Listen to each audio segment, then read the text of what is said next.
Switzerland दुनिया का सबसे शांत और तटस्थ देश, जहां बड़े बड़े युद्ध के बाद शांति वार्ता होती है, जहां दुश्मन देश भी मेज पर बैठकर बात करते हैं। लेकिन इसी स्विट्जरलैंड में कुछ ऐसा होने वाला होता है कि जिससे पूरी दुनिया की राजनीति हिला दी होती।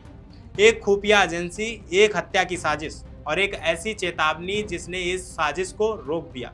यह कहानी है मोसाद, आसिम मुनीर और एक ऐसे राज की जो अब दुनिया के सामने आ चुका है। नमस्कार, मेरा नाम है फैसल और आप देख रहे हैं द हिंदी टॉक। पहले थोड़ा समझते हैं कि यह पूरा मामला किस संदर्भ में हुआ। अमेरिका और ईरान के बीच पिछले काफ़ी समय से तनाव चल रहा है। इसी तनाव को कम करने के लिए हाल ही में स्विट्जरलैंड में शांति वार्ता आयोजित की गई। इस वार्ता में अमेरिका के उपराष्ट्रपति जेडी वेंस और ईरान के वरिष्ठ अधिकारी शामिल हुए थे। इस पूरी प्रक्रिया में बिचौलिए की भूमिका निभा रहे थे पाकिस्तान और कतर। पाकिस्तान के प्रधानमंत्री शहबाज शरीफ और पाकिस्तान के army chief field marshal Asim Munir Switzerland के बर्नेग स्टॉक रिसोर्ट में मौजूद थे। यानी पाकिस्तान मध्य पूर्व की सबसे बड़ी कूटनीतिक कोशिश का हिस्सा बन चुका था।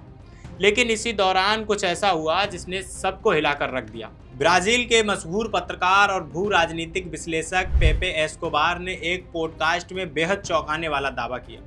उन्होंने कहा कि पाकिस्तानी खुफिया एजेंसी को अत्यंत विश्वसनीय जानकारी मिली थी कि इजराइल की खुफिया एजेंसी मोसाद प्रधानमंत्री नेतन्याहू के आदेश पर फील्ड मार्शल आसिम मुनीर और शायद पूरे पाकिस्तानी प्रतिनिधिमंडल को निशाना बनाने की तैयारी कर रही थी। यानी जब स्विट्जरलैंड में शांति वार्ता चल रही थी, उसी वक्त पर्दे के पीछे एक खूनी साजिश रची जा रही थी और इस साजिश का मकसद था इस पूरी शांति प्रक्रिया को तबाह करना। लेकिन पाकिस्तानी खुफिया एजेंसी ने इस साजिश को समय रहते भांप लिया। पाकिस्तान ने इजराइल को कड़े और सीधे शब्दों में चेतावनी दी। संदेश था कि अगर आपने हमारे प्रतिनिधि मंडल को छुआ तो हम तुम्हें नक्शे से मिटा देंगे। यह कोई साधारण चेतावनी नहीं थी, यह एक परमाणु शक्ति संपन्न देश की ओर से दी गई खुली धमकी थी और इस चेतावनी ने काम भी किया। मोसाद ने अपना ऑपरेशन रोक दिया और वार्ता बिना किसी घटना के आगे बढ़ती रही।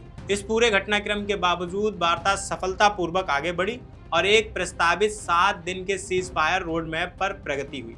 यानी पाकिस्तान की सतर्कता और कड़े रुख की वजह से न सिर्फ उसके प्रतिनिधि मंडल की जान बची, बल्कि पूरी शांति प्रक्रिया भी पटरी पर रही। फील्ड मार्शल आसिम मुनीर की इस पूरे मामले में बेहद अहम भूमिका रही है। वो सिर्फ पाकिस्तान के आर्मी चीफ नहीं, बल्कि इस पूरी कूटनीतिक कोशिश के केंद्र भी है। इस पूरे दावे पर पाकिस्तान की आधिकारिक प्रतिक्रिया भी आई।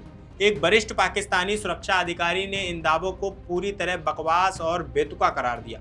उन्होंने कहा कि स्विट्जरलैंड में पूरी यात्रा के दौरान कोई सुरक्षा अलर्ट नहीं था। स्विस या अमेरिकी सुरक्षा टीमों की तरफ से कोई चिंता नहीं जताई गई और कोई खतरे का कोई संकेत नहीं था।